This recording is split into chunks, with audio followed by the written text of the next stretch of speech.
کہ میں جا کر کے بزرگ پہ لڑ رہے تھے لوگ، ہندوستان کے ایک بزرگ پہ کہا کہ حضرت آپ بڈھے ہو گئے، حضرت مریدوں کی لڑائی ہے، بیمار ہے آپ، اگر آپ کا انتقال ہو جائے تو پھر کیا ہوگا؟ آپ پر مزار بنائیں گے نہیں بنائیں گے؟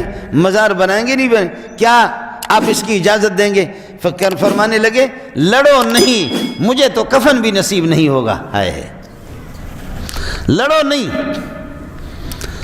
نہیں، ہمیں تو کفن بھی نصیب نہیں ہوگا، تم تو قبر کی بات کر رہے ہو۔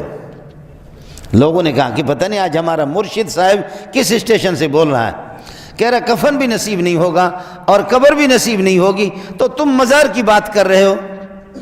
لیکن اللہ والوں کو پتہ چلتا ہے، حج کے لیے یہ بحری جہاز جاتے تھے، بحری جہاز میں یہاں سے حج کے لیے نکلے، عمرے کے لیے نکلے، وہ جہاز ہی ڈوب گیا، بزرگ بھی ڈوب گئے، سارے ڈوب گئے۔ اب ہندوستان والوں کو بات سمجھ میں آ گئی کہ واہ، نہ کفن نصیب ہوا نہ قبر نصیب۔